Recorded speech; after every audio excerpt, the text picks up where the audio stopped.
Heart of Darkness by Joseph Conrad.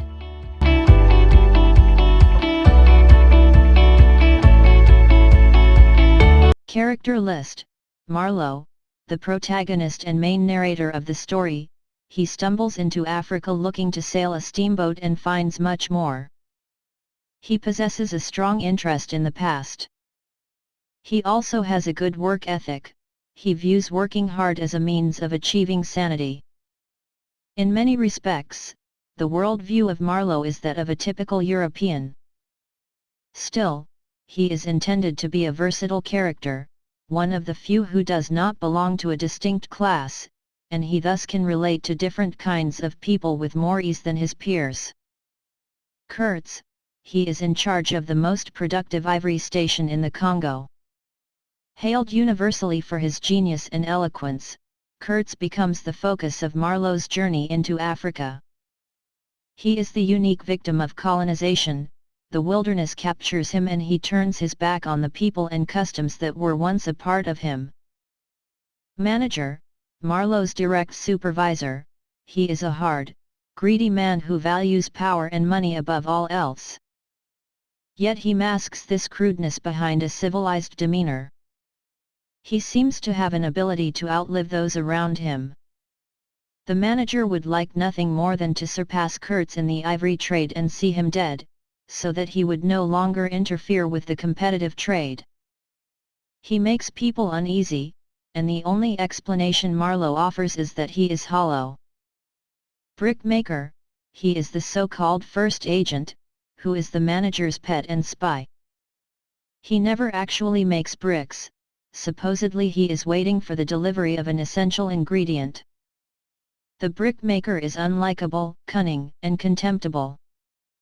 His behavior flaunts Marlowe's work ethic. Russian, Kurtz's devoted companion, he is an idealistic explorer who has wandered to the Congo on a Dutch ship and has been caught in the web of Kurtz's obsessive ivory hunt. He is so young that it is uncertain whether or not he fully understands what he is doing in Africa. He is more or less attracted to the glamour of adventure. His unwavering support of Kurz makes him humble and admirable. Natives, they are a collective presence throughout the story. They are never described as individuals. Chief Accountant, a top official in the main station, he befriends Marlowe when he first arrives in Africa. He is a cruel man but ironically also the picture of the civilized European. Marlowe admires his work habits, but this admiration is directed toward his flawless appearance rather than his personality. Marlowe's aunt, she is the connection to the company in which Marlowe receives a position. She appears to be the only female contact Marlowe has in his life, and she fully supports the vision of colonialism laid out in Rudyard Kipling's White Man's Burden. Kurtz's fiancée, an unnamed woman who only appears in the last few pages of the novel, she is the symbol of a life that Kurz leaves behind when he arrives in the Congo.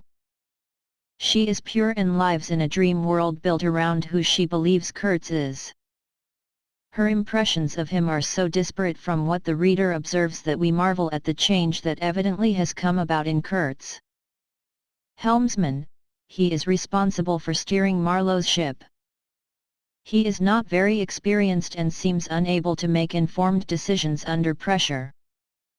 Pilgrims, the collective white presence in the story, they accompany Marlowe and the manager on the voyage to Kurz's station.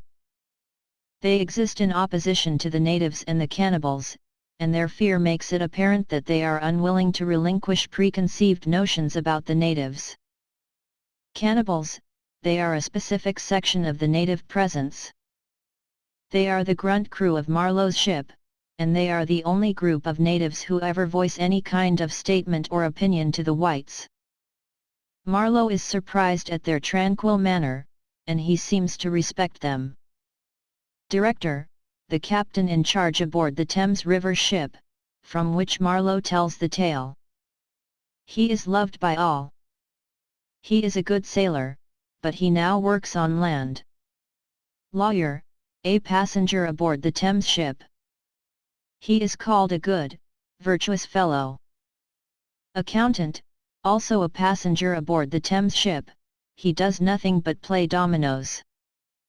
Along with the lawyer, he constitutes a crew of gentility, which contrasts with the crew from Marlowe's Congo ship. Narrator, an unnamed passenger aboard the Thames ship, he provides a structure for Marlowe's story and is a stand-in for audience perspective and participation. He was once a sailor, and he seems affected by Kurz's tale due to his somewhat romantic nature.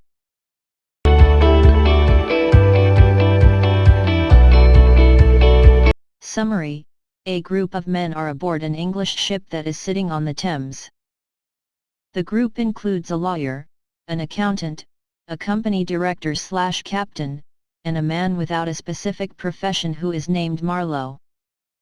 The narrator appears to be another unnamed guest on the ship. While they are loitering about, waiting for the wind to pick up so that they might resume their voyage, Marlowe begins to speak about London and Europe as some of the darkest places on earth. The narrator and other guests do not seem to regard him with much respect.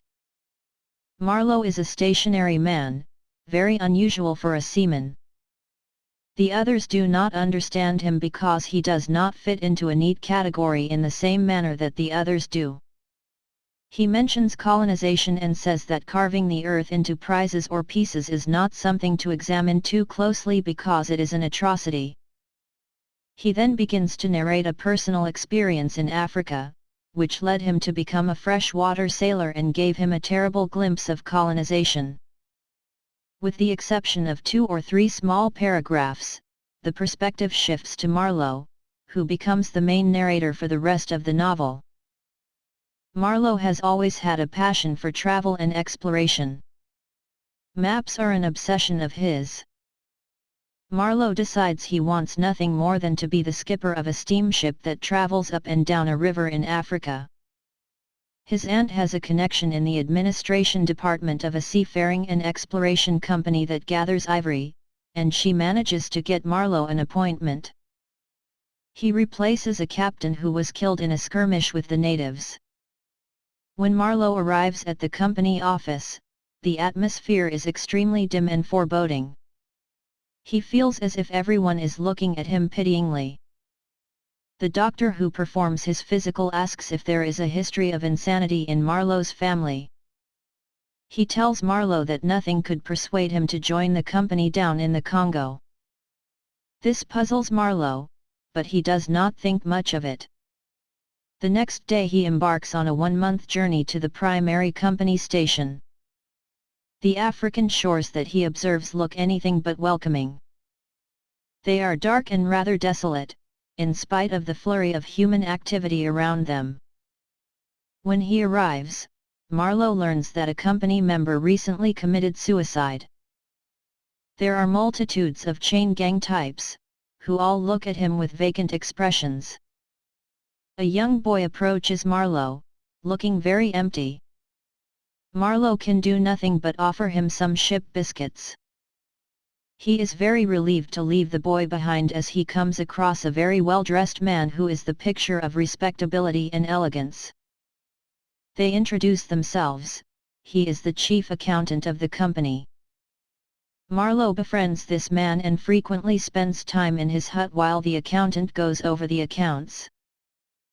After 10 days of observing the chief accountant's ill temper, Marlowe departs for his 200-mile journey into the interior of the Congo, where he will work for a station run by a man named Kurz. The journey is arduous. Marlowe crosses many paths, sees deserted dwellings, and encounters black men working. Marlowe never describes them as humans. Throughout the novel, the white characters refer to them in animalistic terms. Marlowe finally arrives at a secondary station, where he meets the manager, who for now will oversee his work. It is a strange meeting. The manager smiles in a manner that is very discomfiting. The ship on which Marlowe is supposed to set sail is broken. While they await the delivery of the rivets needed to fix it, Marlowe spends his time on more mundane tasks. He frequently hears the name Kurz around the station. Clearly everyone knows his future boss. It is rumored that he is ill. Soon the entire crew will depart for a trip to Kurz's station. The manager's uncle arrives with his own expedition. Marlowe overhears them saying that they would like to see Kurz and his assistant hanged so that their station could be eliminated as ivory competition. After a day of exploring, the expedition has lost all of their animals. Marlowe sets out for Kurz's station with the Pilgrims, the cannibal crew, and the manager. About 8 miles from their destination, they stop for the night. There is talk of an approaching attack. Rumor has it that Kurz may have been killed in a previous one.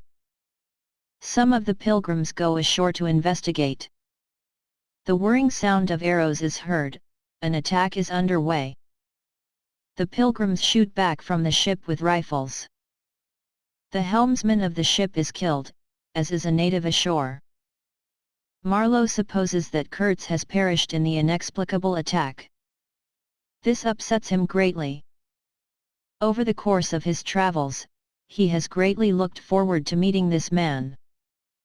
Marlowe shares Kurz's background, an English education, a woman at home waiting for him. In spite of Marlowe's disappointment, the ship presses onward. A little way down the river, the crew spot Kurz's station, which they had supposed was lost. They meet a Russian man who resembles a harlequin. He says that Kurz is alive but somewhat ill. The natives do not want Kurz to leave because he has expanded their minds. Kurz does not want to leave because he has essentially become part of the tribe. After talking for a while with the Russian, Marlowe has a very clear picture of the man who has become his obsession. Finally, he has the chance to talk to Kurz, who is ill and on his deathbed. The natives surround his hut until he tells them to leave. While on watch, Marlowe dozes off and realizes that Kurz is gone. He chases him and finds Kurz in the forest. He does not want to leave the station because his plans have not been fully realized. Marlowe manages to take him back to his bed. Kurz entrusts Marlowe with all of his old files and papers. Among these is a photograph of his sweetheart. The Russian escapes before the manager and others can imprison him. The steamboat departs the next day. Kurz dies on board a few days later, Marlowe having attended him until the end. Marlowe returns to England, but the memory of his friend haunts him. He manages to find the woman from the picture, and he pays her a visit. She talks at length about his wonderful personal qualities and about how guilty she feels that she was not with him at the last.